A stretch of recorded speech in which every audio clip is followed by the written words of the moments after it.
नमः शिवाय। शिवजी सदा सहाय। ओम नमः शिवाय। गुरुजी सदा सहाय।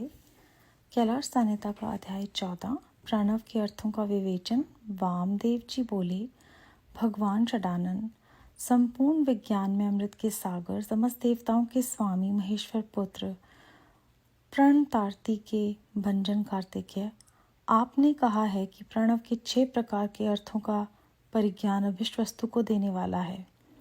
ये 6 प्रकार के अर्थों का ज्ञान क्या है प्रभो? वे 6 प्रकार के अर्थ कौन कौन से हैं और उनका परिज्ञान क्या वस्तु है? उनके द्वारा प्रतिपाद्य वस्तु क्या है और उन अर्थों का परिज्ञान होने पर कौन सा फल मिलता है? पार्वती नंदन, मैंने जो जो बातें पूछी हैं उन सब का सम्यक रूप से वर्णन कीजिए। सुब्रह्मण्य सकंद बोले, मुनि श्रेष्ठ, तुमने जो कुछ पूछा है उसे आदर पूर्वक सुनो। समष्टि और विष्टि भाव से महेश्वर का परिज्ञान ही प्रणवार्थ का परिज्ञान है। मैं इस विषय को विस्तार के साथ कहता हूँ। उत्तम व्रत का पालन करने वाले मुनीश्वर, मेरे इस प्रवचन से उन 6 प्रकार के अर्थों की एकता का भी बोध होगा। पहला मंत्र रूप अर्थ है, दूसरा यंत्र भावित अर्थ है, तीसरा देवता बोधक अर्थ है, चौथा प्रपंच रूप अर्थ है और 5वां अर्थ गुरु के रूप को दिखाने वाला है और छठा अर्थ शिष्य के स्वरूप का परिचय देने वाला है। इस प्रकार ये 6 अर्थ बताए गए हैं। मुनिश्रेष्ठ, उन 6 अर्थों में जो मंत्र रूप अर्थ है उसको तुम्हें बताता हूँ। उसका ज्ञान होने मात्र से मनुष्य महाज्ञानी हो जाता है। प्रणव में वेदों ने 5 अक्षर बताए हैं। पहला आदि स्वर अ, दूसरा 5वां स्वर उ, तीसरा पंचम वर्ग प्रवर्ग का अंतिम अक्षर म, उसके बाद चौथा अक्षर बिंदु और 5वां अक्षर नाद। इनके सिवा दूसरे वर्ण नहीं हैं। यह समष्टि रूप वेदादि प्रणव कहा गया है। नाद सब अक्षरों की समष्टि रूप है। बिंदु युक्त जो 4 अक्षर हैं वे व्यष्टि रूप से शिववाचक प्रणव में प्रतिष्ठित हैं। विद्वान, अब यंत्र रूप या यंत्र भवित अर्थ सुनो। वह यंत्र ही शिवलिंग रूप में स्थित है। सबसे नीचे पीठ अर्धा लिखें, उसके ऊपर पहला स्वर आकार लिखें, उसके ऊपर उकार अंकित करें और उससे भी ऊपर प्रवर्ग का अंतिम अक्षर मकार लिखें। मकार के ऊपर अनुस्वार और उसके भी ऊपर अर्धचंद्राकार नाद अंकित करें। इस तरह यंत्र के पूर्ण हो जाने पर साधक का संपूर्ण मनोरथ सिद्ध हो जाता है। इस प्रकार यंत्र लिखकर उसे प्रणव से ही वेष्टित करें। उस प्रणव से ही प्रकट होने वाले नाद के द्वारा नाद का अवसान समझे मुने। अब मैं देवता रूप तीसरे अर्थ को बताऊंगा जो सर्वत्र गूढ़ है। वामदेव, तुम्हारे स्नेहवश भगवान शंकर के द्वारा प्रतिपादित उस अर्थ में तुमसे वर्ण किया करता है। सद्योजात परबधामी, यहाँ से आरंभ करके सदा शिवोहम तक जो 5 मंत्र हैं, श्रुति ने प्रणव को इन सब का वाचक कहा है। इन्हें ब्रह्म रूपी 5 सूक्ष्म देवता समझना चाहिए। इन्हीं का शिव की मूर्ति के रूप में भी विस्तार पूर्वक वर्णन है। शिव का वाचक मंत्र शिव मूर्ति का भी वाचक है, क्योंकि मूर्ति और मूर्तिमान में अधिक भेद नहीं है। ईशान मुक्तोपेत, इस श्लोक से आरंभ करके पहले इन मंत्रों द्वारा शिव के विग्रह का प्रतिपादन किया जा चुका है। अब उनके 5 मुखों का वर्णन सुनो। पंचम मंत्र ईशान सर्वविद्या नाम को आदि मानकर वहां से लेकर ऊपर के सद्योजात मंत्र तक क्रमशः एक चक्र में अंकित करें। फिर सद्योजात से लेकर ईशान मंत्र तक क्रमशः उसी चक्र में अंकित करें। यही 5 भगवान शिव के 5 मुख बताए गए हैं। पुरुष से लेकर सद्योजात जो ब्रह्म रूप 4 मंत्र हैं, वे ही महेश्वर देव के चतुर्व्यूह पद पर प्रतिष्ठित हैं। ईशान मंत्र सद्योजात आदि 5 मंत्रों का समिष्ट रूप है।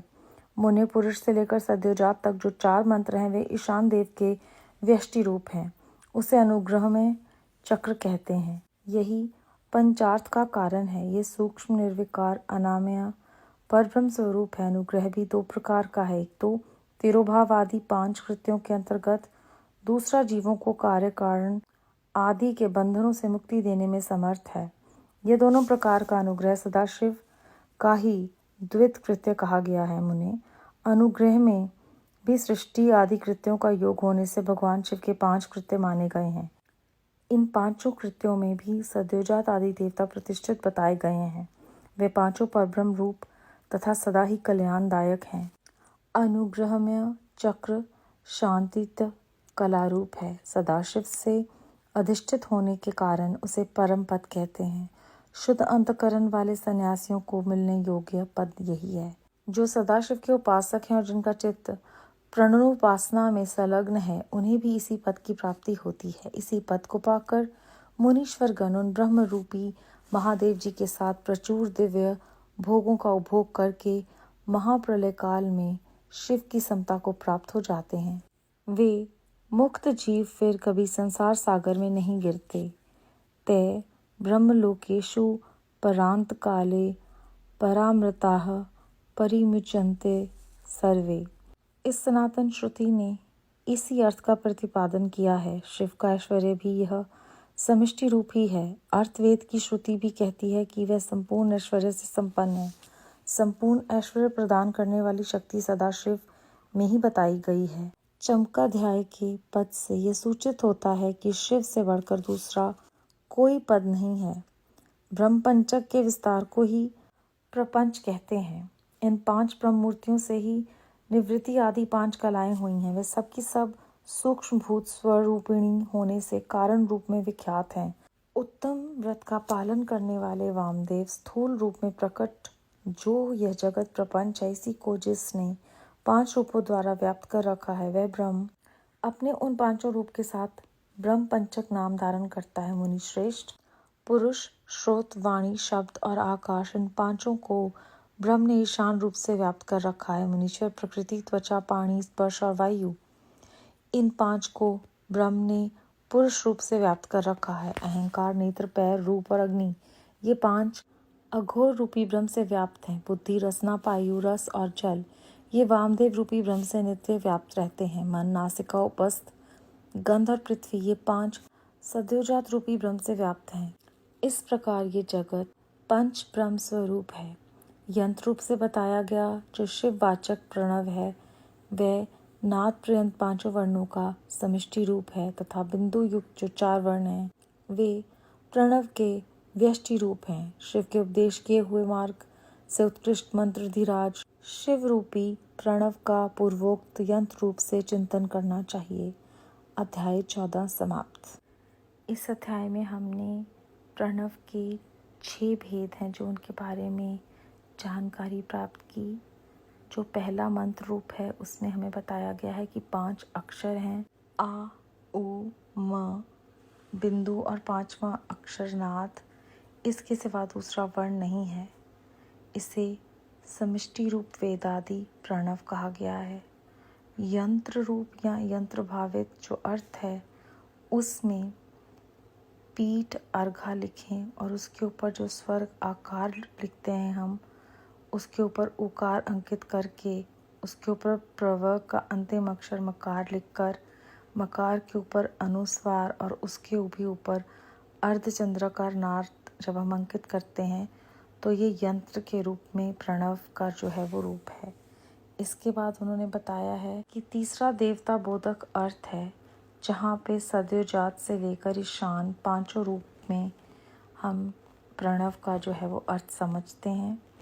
इसके उपरांत हमें चौथा प्रपंच अर्थ समझाया गया है और 5वां जो है अर्थ वो गुरु के रूप को देखना चाहिए।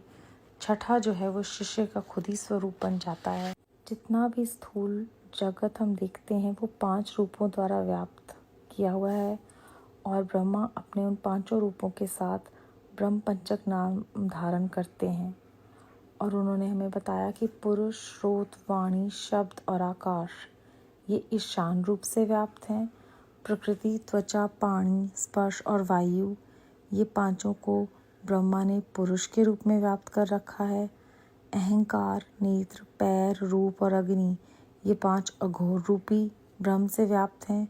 बुद्धि, रसना, पायु, रस और जल, ये वामदेव रूपी ब्रह्मा से नित्य व्याप्त रहते हैं। मन, नासिका, अपस्थ, गंध और पृथ्वी, ये सद्योजात रूपी ब्रह्मा से व्याप्त हैं। इस तरह जो सारा जगत है वो पंच ब्रह्म स्वरूप है और सब जो है वो शिव जी का ही रूप है। वह सब प्रणव के व्यष्टि रूप हैं। इसलिए हमें शिव जी की भक्ति को बढ़ाने वाले प्रणव रूप का चिंतन करना चाहिए। बेअंत बेअंत शुक्राना गुरु जी महाराज। ओम नमः शिवाय। शिव जी सदा सहाय। ओम नमः शिवाय। गुरु जी सदा सहाय।